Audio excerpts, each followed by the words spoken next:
Hey, how's it going? I'm gonna be doing something a little bit different today than I've done in the past episodes of this. I've been meaning to kind of get to this for a while. This is a spotlight episode. In a nutshell, I wanted to focus on a single creator. This is a really cool time to do this. I've been talking about doing this spotlight episode on Nick Johnson for a while. There's an episode of comXone from probably about 6 months ago where I talked about doing this.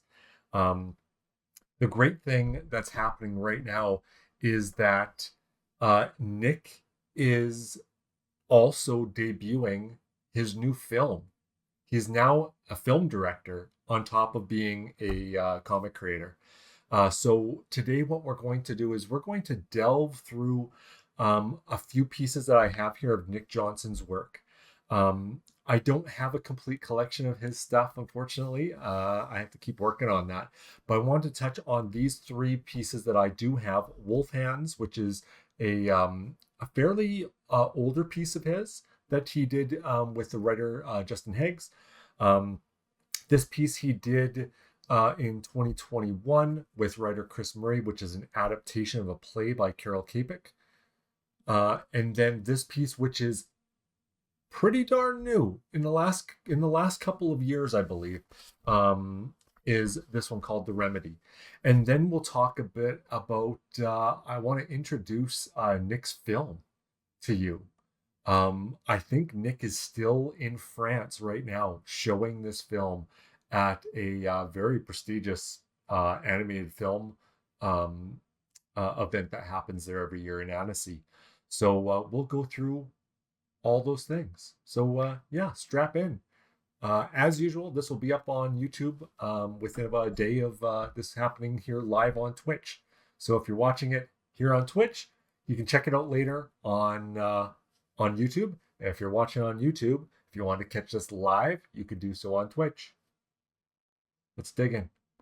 So Wolf Hands. I've read through Wolf Hands so many times. These two other pieces I have not gone through nearly as much, but Wolf Hands, boy, I've read through Wolf Hands many, many times.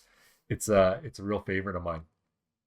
So Justin Higgs had created this world called Wolf Hands, where we've got Von Miller here. He is a sort of, I believe he's a cell phone salesman by day until he gets werewolfitis just in his hands from his forearms up, and that's it. So yeah, it's an interesting thing, and they did basically what they were calling two seasons of that. And they've collected the two of them into this one. Luckily for me, I was able to pick up this awesome Wolf Hands magazine, which collects the two seasons that they did, as well as a Christmas story that they did. Yeah, it's a great piece. So we're going to kind of delve through it. We're not going to read it cover to cover. I just want to give you a look of everything. Plus, I'll show you. Nick Johnson has his website. We'll take a look at that as well. Some of these pieces you can actually pick up in digital form. I know for sure you can get The Remedy. I'm not sure about RUR. You may or may not be able to get that digitally as well. Wolf Hands. I'm not sure where to find that one, but if you go searching for it, you might get lucky. There are definitely some sample pages up on Nick's website, which we'll take a look at later. So welcome everybody. So Nick Johnson, he's Calgarian. I've been lucky to kind of get to know him a bit over the last couple of years. He's very close friends with my collaborator Gord Cummings in Geeky Comics, and that's how I met Nick. And yeah, I don't get to visit with Nick very often, but when I do get to see him, he's a real delight. Both him and his partner are both real awesome people. So Justin Higgs, I have not met the writer and creator of the story. I've not had a chance to meet him, but Nick is awesome. So like I said, cell phone plan. He's a not a cell phone salesman. He's a cell phone plan salesman. happens upon a dead werewolf who he thinks is dead until he gets a slight case of lycanthropy in his arms, and ends up with wolf hands. So this is centers around mostly Vaughn and his girlfriend Jenny Rose, as they find that once he's stricken with this wolf hands, um, they find themselves kind of running across country, because what happens is there's been a little shot of him on the front. This fella here, he has an army of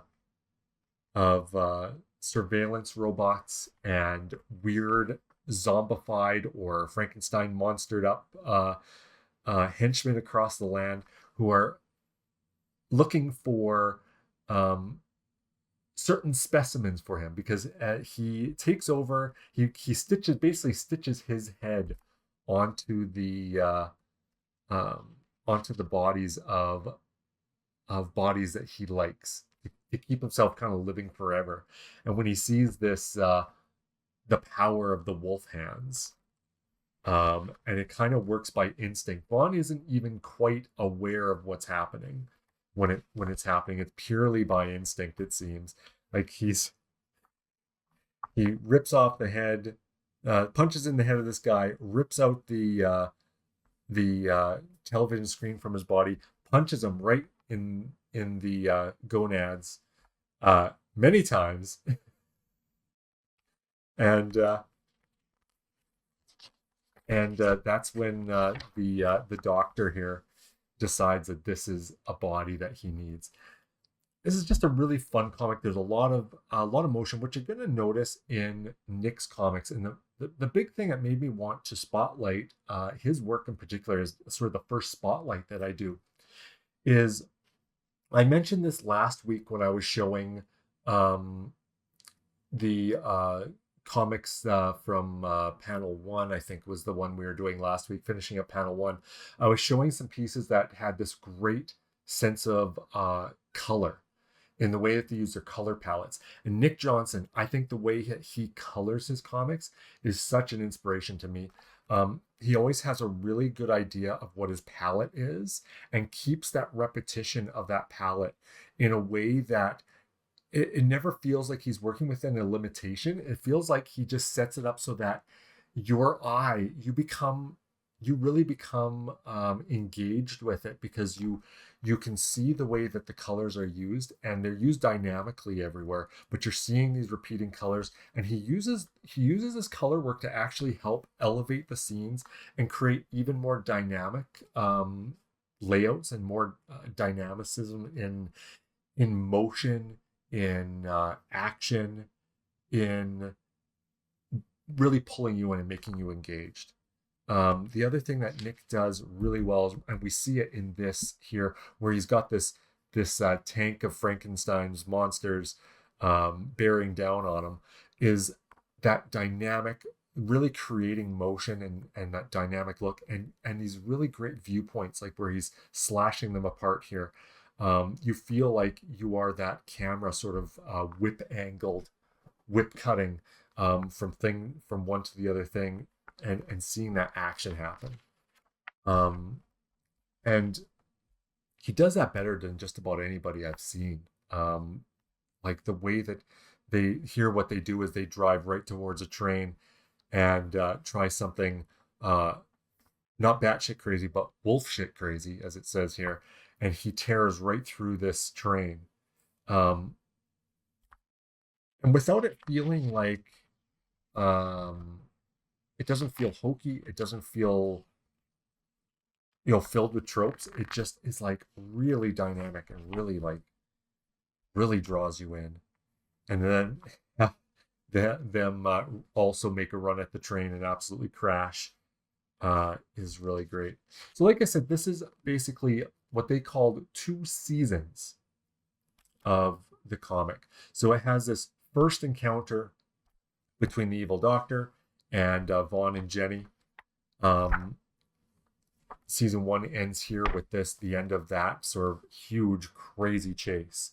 And then it moves into this next tale where they race along from here.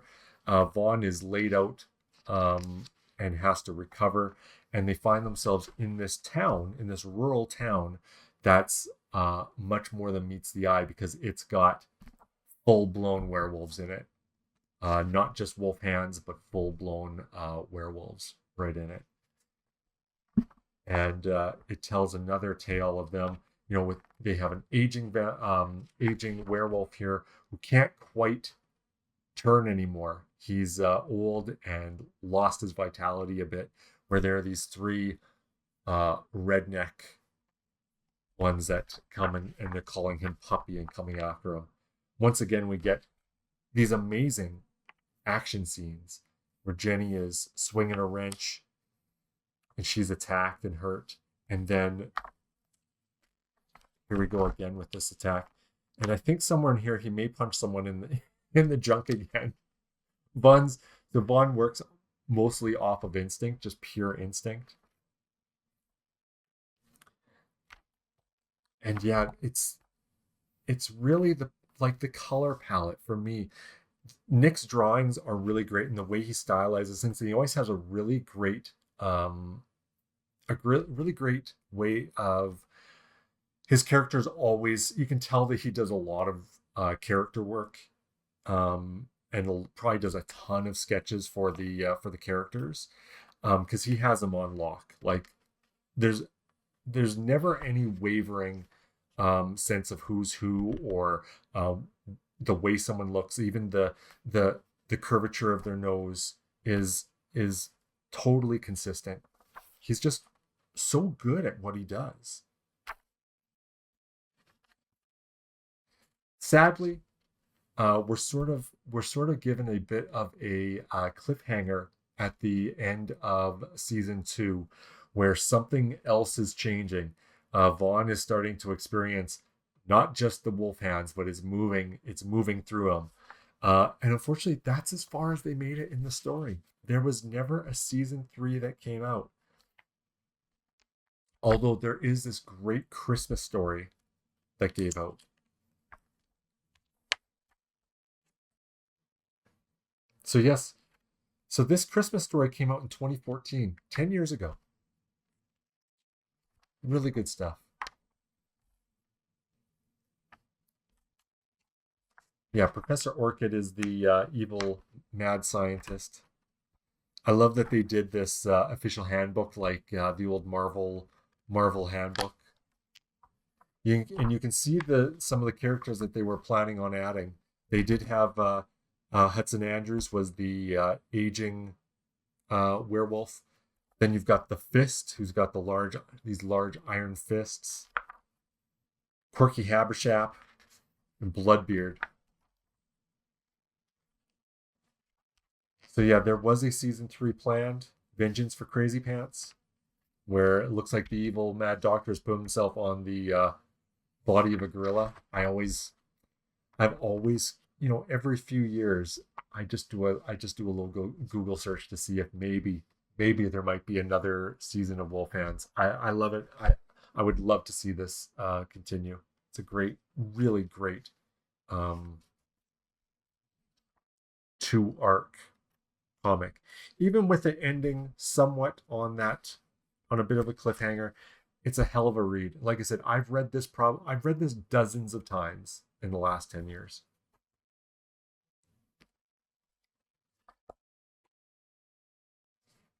One reason why that stuff has probably not come out is what we'll get to at the end of this episode, where we talk about the film that Nick has directed, which looks incredible.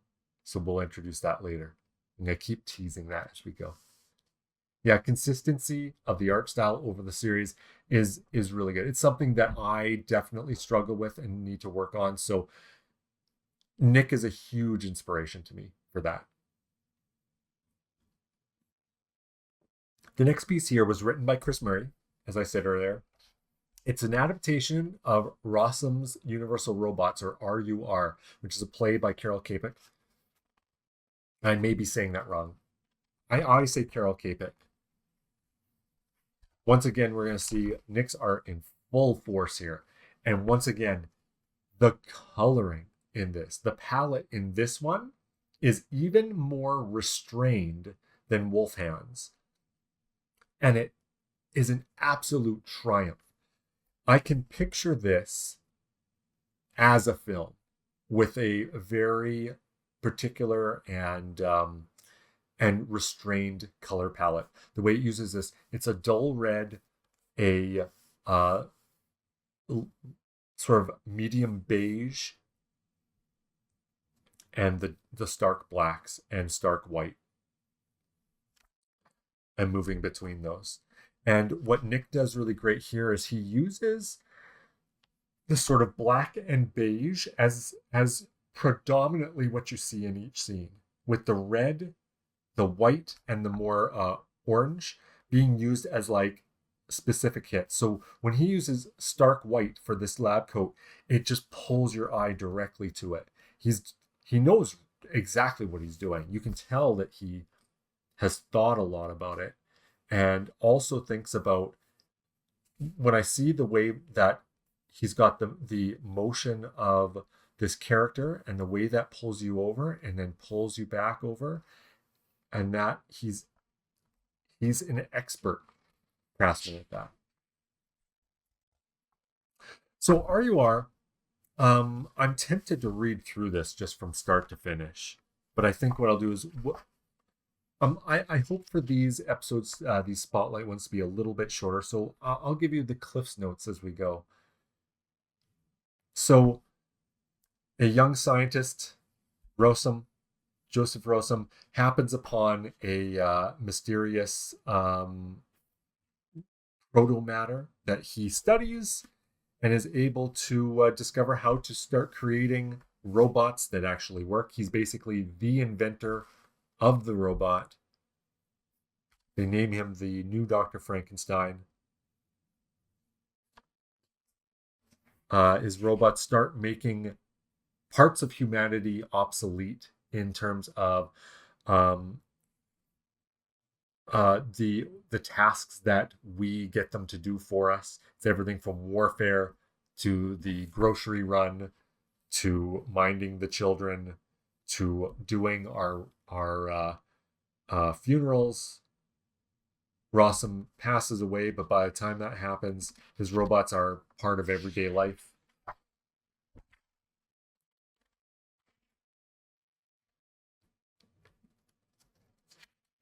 We're introduced to another character here. And we'll kind of very, very quickly run through this. I really want to talk about this splash page. There are two sort of big splash pages that I really need to focus on in this.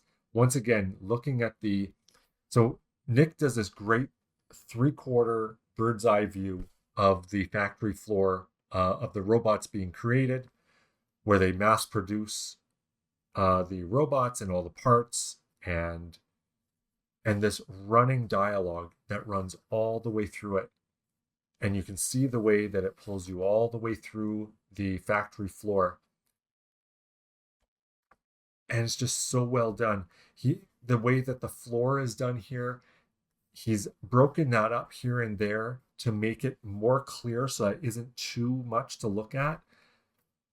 He repeats just enough to show you that this is a factory floor that's working in that sort of way, without it being overwhelming. This could have become a Where's Waldo scene of confusion, but you're actually able to follow these characters along as they travel the entire system that's here, and it's just so well done.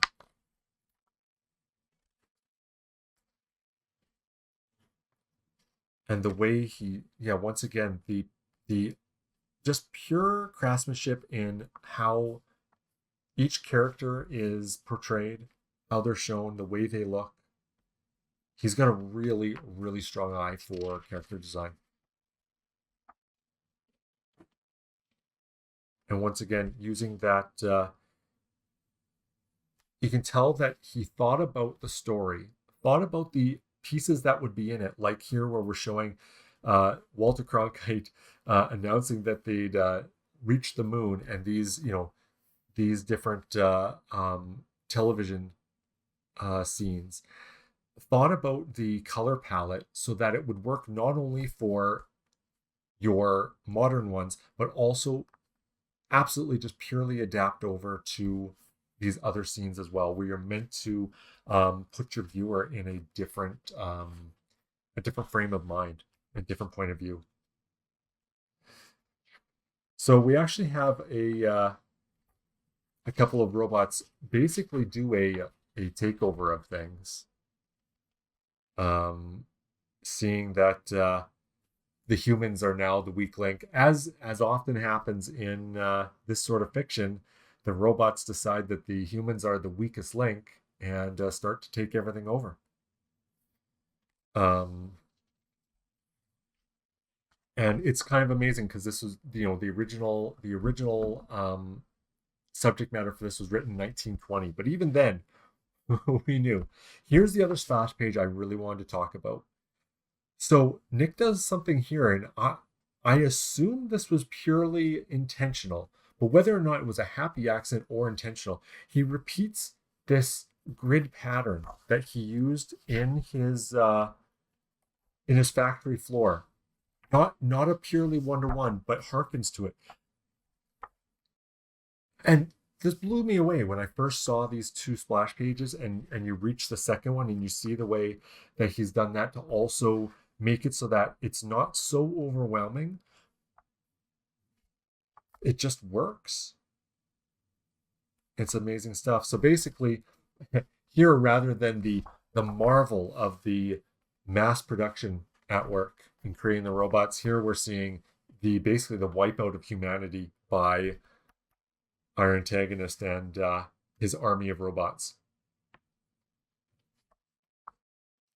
The enslavement of the humanity and the murder of the rest. And it's absolutely stunning.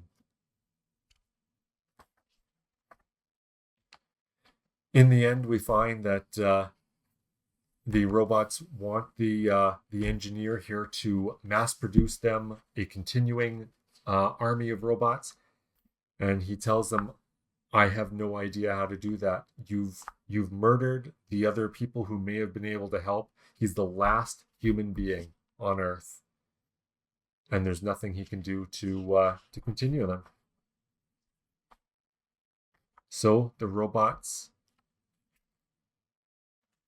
continue on until they start to get to the point that they begin breaking down. They're all doomed because they can make no more. Our last man on Earth ages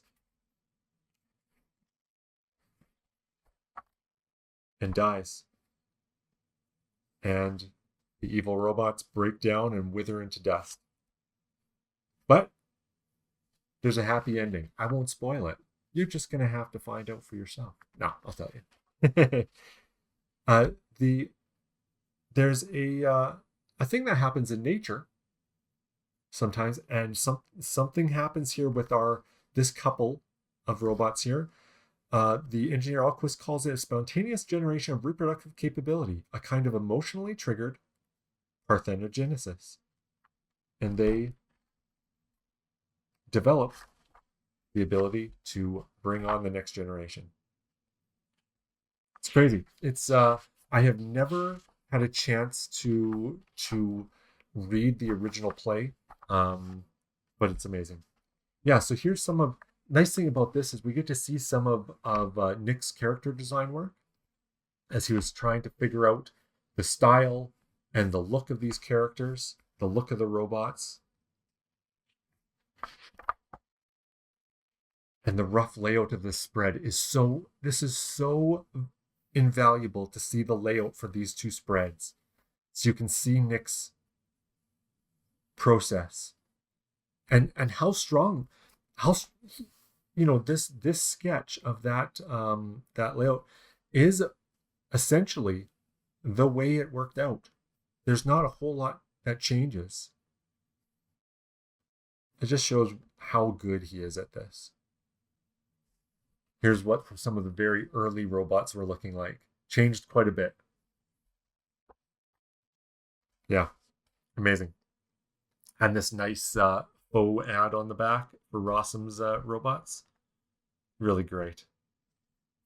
It's a beautiful, beautiful, beautiful adaptation. And I keep saying it. We're going to look at another really this one has, I think, a more intense color palette. But wow, once again, it just Nick always looks for the ability to create contrast, and both through the way he renders scenes and the way he colors them. It's the remedy. Here we get a much larger palette. So he uses essentially what you kind of would call a like a monocolor, a monotone treatment of a few of these here. So where everything's in different shades of the green, different shades of the blue. So you see the way, once again, he's got this strong color palette that goes throughout, and then he uses these to create these little focal points. This is great. And this is a comic that you can get digitally as well. So we'll be taking a look at that as we go.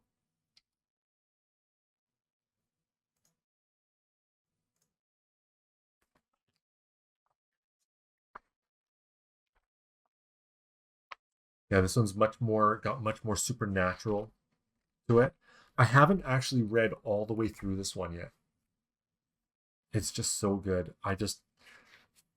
Nick Johnson stuff is the kind of stuff that I can just pick up and just take a look at, and my mind races at the inspiration I get towards things I could be working on. Look at the way the focal point is created here. It's so good.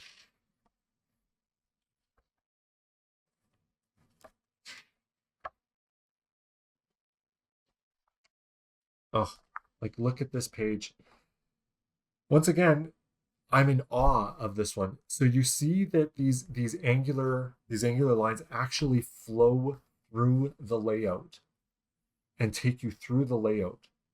They actually run from panel to panel. It's incredible. He takes what would essentially be a pretty standard 12 panel layout here, but adds this dynamic element that moves through it.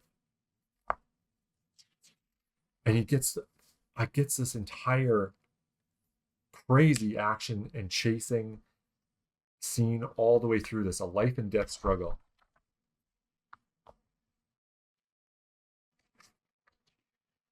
Yeah, incredible stuff. Incredible stuff.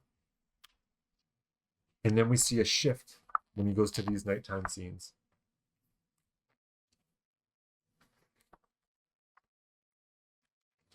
Ugh.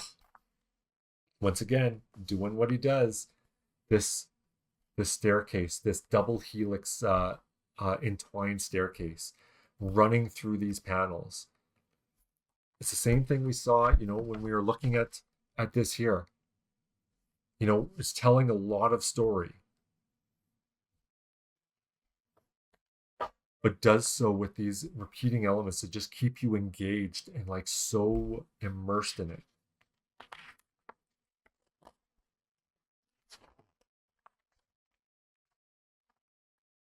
I love this character that he has with the expressionless face, the expressionless sort of mask covering them.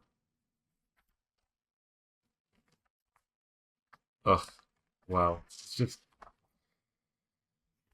yeah. And this final scene here. Look at there's this fine gradients that he does. Yeah, the remedy is a hell of a piece. So you can see this is this is great. You know, he's got a quote from Kandinsky, the artist, Vasily Kandinsky. Color directly influences the soul. Color is the keyboard. The eyes are the hammers. The soul is the piano with many strings. Yeah, and he does it like the way that he uses color throughout this. It's like it's playing my soul like a piano. So good. Wow. Yeah, Nick Johnson, he's amazing. We're going to take a quick look at his website because I want to show you where you can check out more of his work. It's all over here. Nick's on Instagram at Illustrated Nick. We're going to take a look at nickj.ca, his website at the comics section, and then we're going to talk about the Galdern movie that has been premiering all this past week in Annecy, France.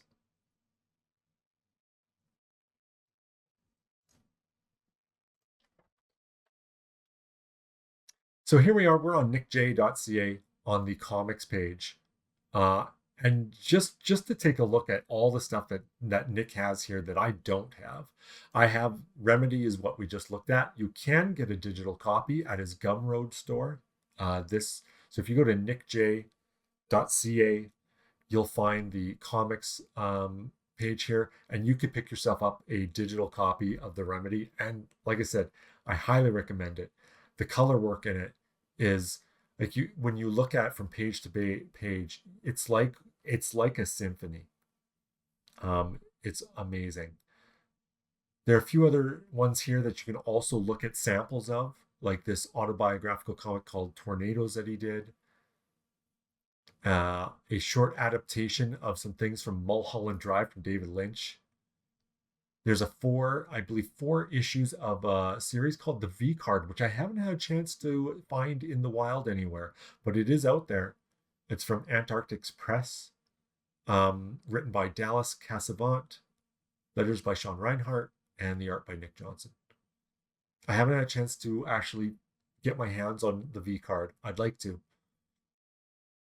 The Silo Run, we've got some great sample pages of that as well.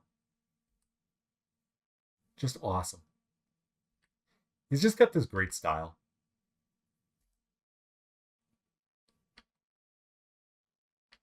So good. Like look at that. Holy cow. The way he has it kind of go from these almost rotating around the character, seeing his struggles, to seeing him become stronger, and it becomes more action, more speed, to this thing where he's ripping through his shoes. He's going so fast, and you get this like cacophony of that going. Amazing stuff. Very, very amazing stuff.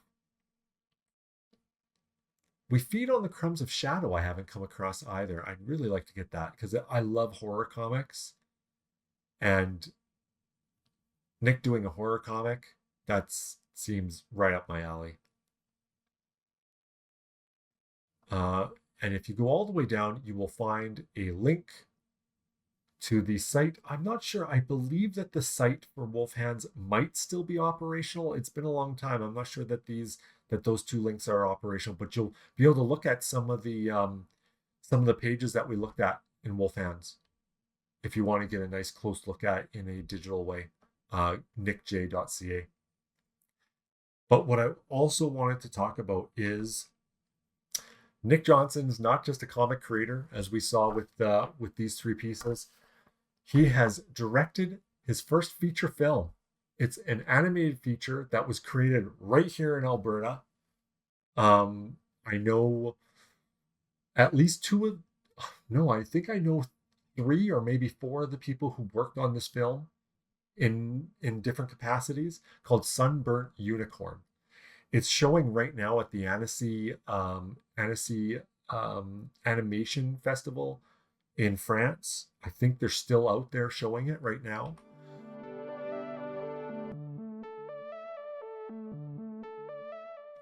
Nick Johnson wore a lot of hats for this one. He wrote it, he produced it, he directed it.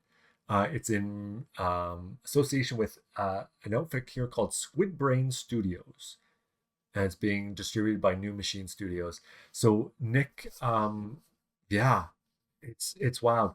So Nick had another comic creator from here in the Calgary region, Show Yuhara, did helped him flesh out the character designs. They're actually both graduates from originally from the Alberta University of the Arts here in Calgary.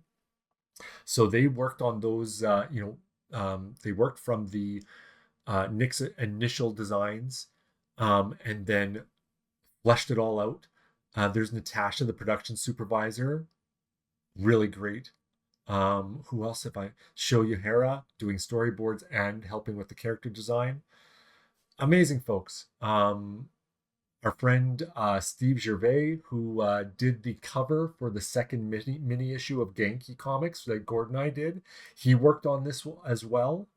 Um, and the music is by a duo here that actually do Inuit style throat singing. That's when you heard that powerful throat. That was full on. Yeah, the voice acting's great. I I don't know. These are probably names that people will recognize. I I don't know a lot of voice actors' names, but everybody in this is very good. It seems entirely on point. Like I said, the right now they're showing this film in Annecy, France, at the animation competition and festival that happens there every year. So wild stuff. So this is actually a bit of a shorter episode today. I just really wanted to give a nice spotlight to this amazing work that Nick does. That it's really, like I said, it's inspired me so much. When I started meeting comic creators here in the Calgary area, I had no idea the uh, depth and breadth of talent that there is, and Nick has been one that's really made me think a lot. I can't wait for this movie to come out. I don't know when it's going to start showing. Right now, it's being screened at the Annecy Festival. I don't know when it's going to come to full theaters, but hopefully it gets a somewhat wide release. And I wish them all the best. It looks like a hell of a show. I'm really excited about it. So, short one today. This will be going up on YouTube very soon.